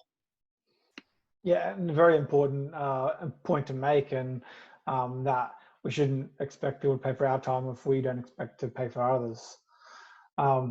In regards to that, let's talk about value a little bit. So I think we all tend to have, or we may have had roles with teams on the side of a private business as well, but we've always had to, we've possibly had to reject clients and accept them. How do you decide when to accept or reject a client or team? Like what goes through your process in doing that? And we're going to start randomly in the middle with Mitch. Mate, it's a good question. It's a ripping question. And I think it definitely changes depending on where you're at in your career and where you're at within your own business or someone else's business. So if, for instance, you're a new EP or a new S&C in a facility, you're probably taking everything that comes your way, versus if you're in the middle, you're probably starting to make some decisions about, oh, am I going to pick up a team contract on the side, or am I going to take up that little small group that plugs in nicely at 3 p.m. amongst all your night clients, or then pushing later down the line where you are jam-packed, starting to think about, yeah, is this going to, one, like bring in money that I need, two, add value to my business and where I want to go. But then three, are there ways in which I can incorporate that lead or those people into existing systems that's not going to add extra time burden into my day? So that is kind of my thought process in that side of things. And I think the semi-private group model has been a revelation from that point of view, where I have been able to help more people than I previously would have, in terms of not just taking on one-on-ones, being able to service more people, but not taking up extra time in my week, if that makes sense. Does that answer your question? Yeah, absolutely. So it's a process, pretty much keeping it nice and simple to decide which way you want to go about it. T. Accepting or denying clients. My biggest one would probably be passing on clients to others that are either experts at it or could do a better job than me. So I think in our industry, we have to be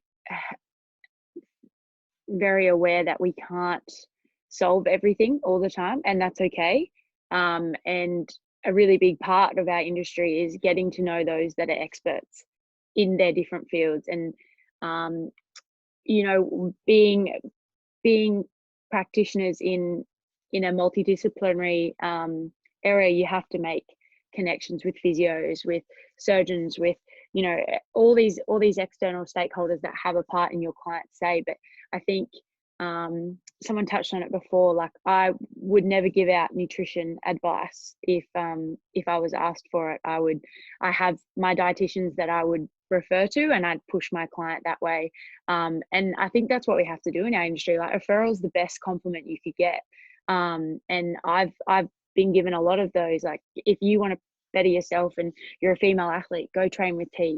Like she's trained a lot of female athletes. So that would probably be the only time I'd turn away a client. It would just be because they're going to be better under somebody else. And I know I could probably do a good job, but they're going to do it better for you. So, and then, yeah, I think like Mitch said, like when you're in the private sector, unless you're completely full and you can't take any more, like I think you just take what comes, because you never know who that person knows, and you never know what that person might teach you. So whether it be short or long term, I think I know I'm willing to work with any client that wants to get better. Yeah. Nice, love it. So I think that's a great insight. So particularly comment on referrals. So Jordi. I mean, I think T summed it up really nicely then, in regards to, your networks and working with other people and outsourcing to other people. The only thing I'll just disagree slightly on would be, I think my niche is is working with athletes, and that can range from youth through to masters. So there is quite a large range of that, and that's what I enjoy working with. If a mum of three come through the door, and unless there's some sort of personal connection there prior, I really don't have the passion at the moment to work with them, but I want to find them the best person to work with. And that's the perks of being a facility like that I'm at, where there is so many different coaches, PTs, EPs and stuff like that. But in regards to teams, I think if the role doesn't provide you monetary value, then what other value can you exchange out of that system? So whether that potentially could be the name of the team, the coaches or the players are involved in the team, or the sponsors, or again, people that are involved in it. It doesn't always have to be a money value that you get from working with teams or athletes. It can be the connections, the names, associations, and things like that. I think that sometimes often gets overlooked. And like, I'll still work with someone at a cheaper rate or at at free if they provide me some value in a different way that I don't currently have or can serve. So yeah, that's how I think about that sort of question. Yeah, I think it's very true in regards to value. So making sure there's equal value for what is returned to a certain extent. So, Fraser. All right. I'd say the main reason why I'd accept or turn someone away would be sort of the communication, the attitudes and the values that we might share. So some people I know I've sort of had, I guess, conflict with is just because our personalities didn't necessarily blend. And it was sort of a hard thing to work around. So it didn't, basically the easiest thing was to then either refer them on or just, essentially cancel that client to a certain point.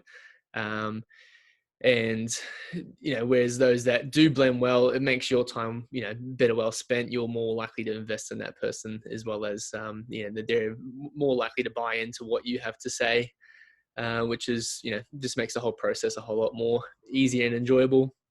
What I would say about sort of Jordi's there, about gaining from whether it's voluntary or actual employment-based work, and the value there, I think it really comes down to what's expected of you, as to what the return is as well. I think that's one thing we sort of get caught up on, is that especially being younger and wanting to sort of bulldog everything and just get in there and learn as much as we can. Sometimes we can be exploited for that same thing. So I think there's a big turnaround at the moment with regards to employment law, and just making sure that people are being looked after appropriately with the return on that investment of time. As much as time doesn't seem like much, I mean, sweat equity adds up over the years. So it's making sure that, you're getting that return, but what's that return worth to you? What's it worth to them? And then maybe you are better off paying for that time spent with them, just to then shore up that actual process being a little bit quicker. So that way you're both benefiting in the long run, and making sure that, everybody's getting what they feel like they deserve out of that relationship. So I think clarity in roles, whether it's with a client or with a mentor, is an important, starting point to then make sure that everybody knows their boundaries. Yeah, I think that they're important points to touch on specifically. So I'll go to Clint Hill. I will just say Clinton Hall he's just docked off. He just sent me a message. He has to pick her daughter up from the sick bay at school. So he's just ducked off. But he said the beauty of flexibility. But we'll move on to Clint Hill. Yeah, look, I guess, over the years, I've certainly met with clients and decided not to train them or decided not to work with them, and certainly assisted them in finding another coach. And I've also had coaches do the same thing to me. But I think it's really interesting, and over the years, I've probably had the benefit of realising that whilst my niche is not necessarily one particular type of individual, it's always been the same thing. It's always been someone that knows that they don't know it all, and someone that's come to me wanting not just to learn as an athlete, but also wanting to understand why they're doing something.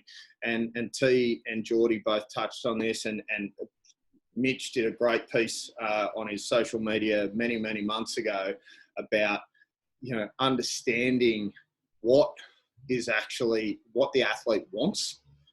So whether it's goal focused around, you know, wanting to, you know, improve their PB, you know, from, you know, a 50-meter swimmer actually making 50 meters, or, you know, someone wanting a gold medal, it really doesn't come down to the exact specifications. It comes down to that personal relationship with the person.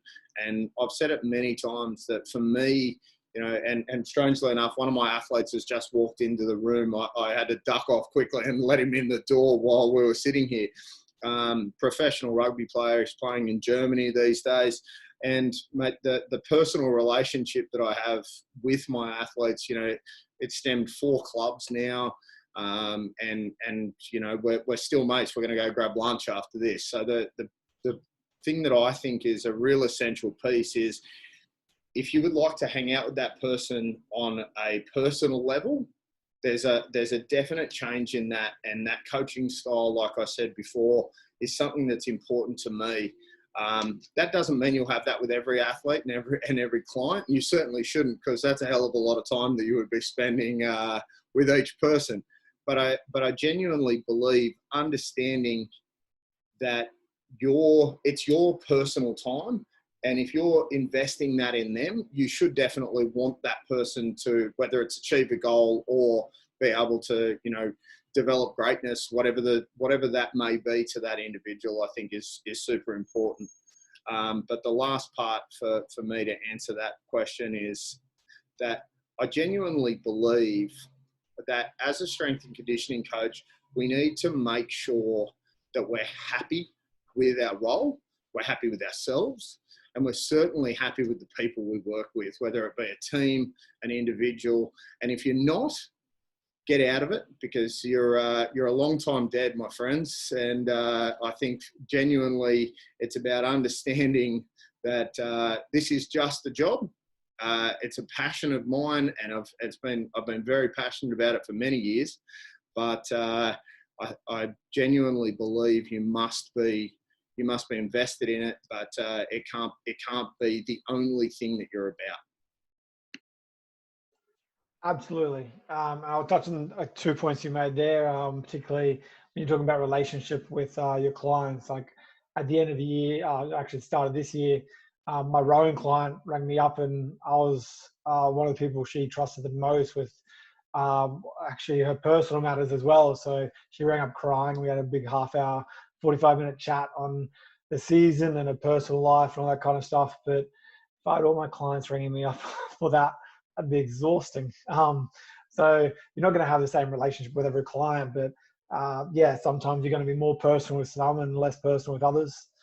The other point I'll touch on is pretty much, I think coaching is to a certain extent an evolution. So in the beginning, we do kind of have to take on everything, not because we have to get somewhere, but for our experience to actually learn all these different avenues. So I worked as a PT, I worked with corporate health and wellness, I worked with veterans, worked with all kinds of conditions along with athletes, and that kind of formed who I was as a coach. But once you've started to get that experience across different populations, you now know how to deal with people, and that's where you start to set that value. And I've been through that mistake experience. We all make mistakes where you become part of something that you're not actually happy or enjoying, and you just stay with it because you're staying with it. And you're actually making it worse for the people you're dealing with, because you're not invested, they're not getting the best out of it. And I think that's important to note. So it's not necessarily just the value for you, but the value for others as well. And that comes back to what everyone else has mentioned, and what T started specifically was referring. If someone can do a better job, than refer it. Like if you're not happy with a client or a team that you're working with, pass to someone who will be. It's as simple as that. I think, you know, making sure you making sure you take some value from every situation. And somebody said about, training clients for free and so on and so forth. Luke Edgell was going to be on this today, but wasn't sure what occurred there. But Edge is a really interesting one, and he'll tell you very simply the way he built his business was through a very different method of growing. He built it off the back of, doing things for athletes to gain their trust and so on and so forth. And for me, it's an amazing thing that we look at. The value that you place on yourself also comes down to where you want to end up. If you want to eventually charge $150 an hour and you start off by charging $50 an hour, that's totally okay. It's just building through those levels and understanding where your goals are and where you want to go. So, I'm all for, helping athletes. I'm all for helping ourselves. But I think, clearly it's got to be something that each one of us understand. There is an end goal, whether that's winning a competition or charging $150 an hour, or being the head of a program for, the Denver Nuggets or whatever it happens to be. You just need to understand where you're going and have a pathway in place. And Jordi said before about the accountability side of that. That's exactly the same. Are you doing the things required to get to where you want to? You can say that your value is anything in the world if you want, but actually having that plan in place to get to that is a huge part of it. Yeah, great words there. All right, so I'm sure we could continue this webinar forever and ever. I've only covered probably a third of the questions I want to ask everyone, but I wanted to have more people on so we get to share a greater, diversity in our answers for what we did ask. So I'll ask one more question for each of us. For anyone wanting to go into private industry, what are 3 things you want to say to those people? It could be positive, it could be negative things to be aware of, like any 3 things that you'd say to anybody wanting to go into the private industry or who's currently working in the private industry. And we're going to start with Jordi here. You stitched me up. Look, definitely the first part's networks. It doesn't matter who you may meet along the way. They know someone who knows someone who knows someone. But on that topic too, you don't have to get along with everybody. Like, you can have different opinions to people within your organization or other coaches in the field. Like, I think there's nothing worse when everyone agrees on a topic, because there is no room for growth. There is no room for diversity. It's just a general consensus, which never really leads anywhere. And eventually somewhere down the line, someone is going to disagree with something, and then it just all crumbles away. So that's number 1. Number 2 is something I touched on before is get your systems right, whether that's with your programming. So like personally, I use Team Builder. I'm sure everyone uses some sort of software. But within that program or that software is great, but is everything else set up very well so you can operate effectively and efficiently? Which is again something I've personally addressed recently to nail those systems right. So that's with the coaching side. Then you've got your business and your admin side as well. And number 3 is I think sometimes you're a human too. Like, you're not an S&C coach. Like, there's so much more to your life than just being an S&C coach. So be able to leave your work at home, be able to go hang out with your mates and have beers and stuff like that, not have to worry about work or anything else like that is very important as well. And sometimes not replying to an athlete within 10 minutes is okay, because it's the world that we live in. Even though you may feel bad at the time, you look at it and you go, it's 10:30 at night. Do I want to be replying to you or talking to my missus who's blowing up because I haven't spoken to her all day? I'm going to pick the missus. She's next to me. But, things like that. They're probably 3. I don't know. I've sort of rambled a bit because I was off the... Absolutely. Oh, yeah. Take those as 3. Yeah, I think they're a great 3. And I think the last one is important, is having that personal time. Really, really crucial. And as brutal as it may sound, you can't feel guilty for someone else's misfortune. And I'm not saying it's their misfortune for them wanting you to reply to them, but What I mean by that is you shouldn't feel guilty to value your own time. So I think that's important. And I think, okay. sorry to cut you off, said it on a podcast the other day as well, like doctors don't have to show they're operating 24 hours of the day. You know, mechanics don't have to show they're fixing cars 24 hours a day. So there's no need for us to, you know, take a picture at 3 o'clock in the morning when you're driving somewhere and say, you know, we're on that grind, or 10:30 at night getting home. Like, there is so much more to life than trying to prove to everyone that you are doing something all the time. So yeah, little sidebar. Yeah, absolutely. If it's just because it's not on social media doesn't mean it's not happening. So, Fraser. I think Jordi's points were awesome, to be honest. Yeah, systems networking, and there's been, I guess, value in that human element. I guess it just depends on what they're getting into. So if they're going into being an employee or you know, subcontractor, I guess knowing your rights and responsibilities around that as both the employer or the you know, primary contractor is a big thing.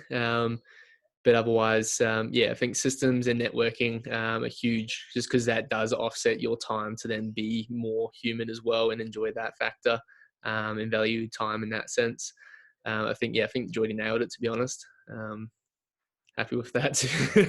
just stealing his answers, okay? Yep, yeah, no sorry for the consensus. All righty, we'll jump on to T. I would say number one needs to be networks. Number two would be get yourself a really good mentor, whether it be personal or business, or someone who's just better than you in the skill that you're doing. And then my third one would be make mistakes, make so many mistakes, because that's how you get better. And you aren't going to get everything right, and not every session is going to be perfect. And not every program you write is going to hit the goals that you want them to. But the more you make mistakes, the more you learn, the more you grow. Yeah, make mistakes. Perfect. Great. Love it. Mitch?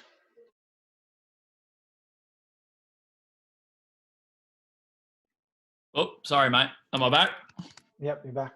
Beautiful. Yeah, echo everything that those other guys just said. And then I'll add a couple of extra ones, because definitely valuing your own time is huge. And like, for instance, I value still being able to play footy because it gives me time with my little brother. And if I had to give that up for work, well, then I wouldn't be as happy as I am in my own personal life. So I think that's a huge one. But then I'll add on to that definitely, like, you can't help everyone is a big one. And something that I've had to go through, and I don't know whether everyone else will agree with this, is you can't deliver the same service to everyone. It has to be tiered. Some people are going to get your best program or your best version of yourself and the best relationship, but then some, you just can't deliver the same level of service to everyone. And then some people just don't get better or aren't in the right mental headspace to get better. So, there's other stuff going on in the background. I think that's a big one. It's one of my biggest learning curves over the last kind of like 2 or 3 years. Definitely know your rights, like something as simple as superannuation and what you're entitled to there, along with understanding that you need to set up all your tax stuff and all the back end. As boring as it sounds, it is super crucial to giving you the headspace to go and, explore your systems and your programming and all the other stuff. And then understanding that time for money is a massive thing. And it sounds like Clinton have set themselves up really well in the online space, and it's definitely been one of our biggest ventures in looking into things like online programming and all that side of things, where it isn't time for money, and you can set aside clear hours during the week to do that stuff, and it's just an extra stream of income. And other people talk about it all the time. An extra stream of income on top of your coaching can be really refreshing. So I think that's three or four, maybe 4 or 5. But yeah. Yeah, I think there were 4 points there, so you can always chuck in more. Slipped an extra on it. And last but not least, Clint. Yeah, look, guys, I guess, I could reiterate almost every single thing that you've all said. So, and I think it's really important to say something different. So I'll throw a whole bunch of different things in. And the first one that I would say is read everything you can get your hands on. Make sure that you do not just read strength and conditioning journals. Make sure you read, things about resilience. Make sure you read things about, autobiographies. Read things about making money. Read things about, being happy. I don't give two shits. Just read. Just to jump in there, I think that's important in regards to getting along with clients as well, not just for your own knowledge, but I feel having a little bit of knowledge about everything will make you the best conversationalist for your clients. So. Mate, and that's a great one because, sometimes you need to remember that there's that moment where you've got to pull that person away and give them that 90 seconds recovery. Talk about something completely different, talk about how amazing their brand new shoes are or whatever it happens to be, because sometimes you need to learn to break out of that mental space so that they can go back into that next lift. Let's say they've missed a PB, and you're trying to get them to push through that, or they've had a shit game the week before and you need to really help them get through that space. Sitting here right now, I've got 9 books that are within arm's reach. My table is always littered with different things. Right now I've got Tools of the Titan, Daily Stoic, Meditations by Marcus Aurelius, Outliers, The Resilience Project, Becoming Supernatural by Dr. Joe Dispenza, The Gambetta Method. Like, honestly, there's only one there that's actually something to do with S&C. But every part of it is to do with strength and conditioning. It's because it's to do with us being better so that we can be a better coach, better person, better human. So that's the first one. Spread yourself to different sports. Okay. I had I made the trek to the US very early in my career. So I started my first degree in 1997. And in 1999, I went to the US, met Louis Simmons for the first time amongst a whole bunch of others, and did a 3-month internship with Mike Boyle. Those of you who don't know, Mike Boyle does a lot with baseball. I knew absolutely 2/5 about baseball at the time. It was one of those things that taught me a huge amount. I learned a huge amount about a different sport, about different ways of doing things, and heard about people getting paid amounts of money that I didn't realise was possible in sport. But what it also did for me was change the way I looked at an athlete, because these guys were in the ability of, that some of them went on to play for, major league teams and so on and so forth. But the point is, I knew nothing about baseball, and I got to draw so many factors back to my own sport, which was rugby union at the time. So please get outside of your comfort zone, jump into a different sport. You will learn something. You'll learn a drill that you can take back to have some fun with. And then I guess, the third and final one for me is, in youth, remember you know nothing. And as you get older, remember, you know nothing. So if I can teach one thing to every single person here, keep learning, please. Speak to, I'll learn as much from someone who's in first year uni as I will that is just about to finish their career. Stay open. Don't be a closed book. Make sure you realise that everyone has something to teach you. You have something to teach them. And to quote David Boyle, and as I do quite a lot, because as one of my most amazing mentors and probably the best chest on any human being that I've ever seen in my entire life, I would certainly say that I don't know everything, but I know someone who does. I like the quote. I really like the quote. So, like I said, could be having this conversation for ages. There's so many more things I want to ask and that we can share. But for now, we'll cut this at 2 hours. We've been on the chat for a while. I didn't realize it was going for so long until earlier. But thanks for everyone for actually joining. I think it's been really great to get the difference in opinions, but also see how everyone operates differently and with similar themes as well. So would you be happy for me to share your emails to any participants as well if they had any questions?